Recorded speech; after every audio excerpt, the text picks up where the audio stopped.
Bem-vindos mais uma vez para nosso canal. Eu sou Davi. Eu sou a Carol. E nós vamos continuar estudando uma área que tem sido extremamente importante para qualquer casal cristão, que é o casamento cristocêntrico. Então, só para relembrar, um casamento cristocêntrico segue essa lógica. Nós glorificamos a Deus quando nós parecemos com Cristo. Nós parecemos com Cristo quando nós vivemos uma vida conjugal outrocêntrica. Logo, quando o nosso casamento é outrocêntrico, nós glorificamos a Deus. Lembrando que o casamento é um para o outro e ambos para Deus. O nosso foco é glorificar a Deus. Então, nós temos trabalhado a vida outrocêntrica, o casamento outrocêntrica. Nós já vimos, então, na comunicação, nós vimos no conflito e agora, para não deixar de ter mais um C, é na cama. Talvez seja um pouco estranho pensar essa ideia, mas nós entendemos que é nossa responsabilidade, à luz das Escrituras, trazer todas as áreas da nossa vida, todos os pensamentos, todas as práticas cativas à obediência de Cristo Jesus, ou seja, a soberania de Cristo Jesus e a nossa obediência aplicam-se a todas as áreas da nossa vida. E talvez para ilustrar mais uma área onde a contundência do cristocentrismo deve afetar as nossas práticas conjugais. Nós vamos ver isso naquele livro que eu já mencionei, do autor Gary Thomas, chamado Casamento Sagrado.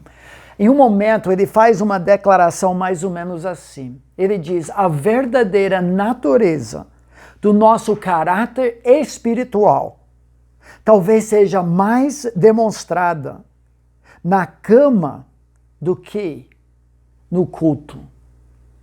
Muito mais do que quando levanto as mãos, oro, canto, prego, testemunho na igreja, que é muito fácil fazer o show, externar uma espiritualidade, mas o vamos ver, como nós já vimos, é no lugar isolado, secreto, particular, onde as máscaras caem e às vezes uma fera se solta.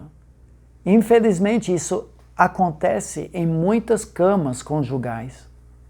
Tem muitos importando de filmes eróticos, de pornografia, práticas que para um ou para o outro são nojentas para o cônjuge. Isso é totalmente vetado nas Escrituras. Embora Deus fale, e fale bastante sobre pecado sexual e o padrão dele para a pureza sexual, tem um texto bíblico extremamente contundente que dá ordens contra a cultura, tanto nos nossos dias como no primeiro século. 1 Coríntios capítulo 7, versículos 3 e 4, o apóstolo Paulo, pelo Espírito de Jesus, fala primeiro para o homem sobre a sua responsabilidade no leito matrimonial. Ele diz assim: o marido conceda à esposa o que lhe é devido. No contexto, versículos 1 e 2, ele está falando justamente sobre o prazer sexual. Nós sabemos que no mundo há vários lugares onde há mutilações de órgãos sexuais da mulher para ela não experimentar prazer. Talvez uma forma de proteger o casamento de qualquer possibilidade de adultério, outra coisa da parte da mulher, né? Mas não do homem.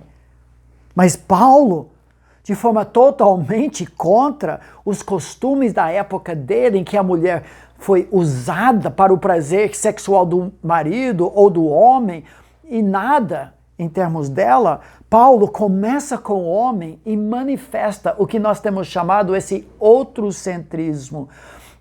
E aqui na cama, o marido tem como prioridade zelar em primeiro lugar. Talvez seja a única dica sexual em toda a Bíblia.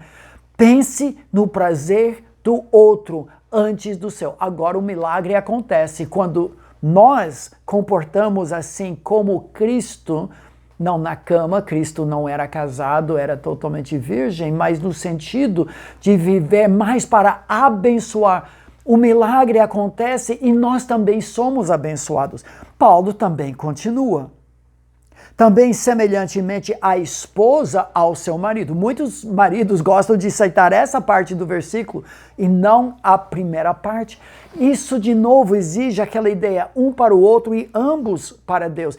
Tem horas que um cede para o outro. Um está muito desejoso de ter um tempo de intimidade e o outro não.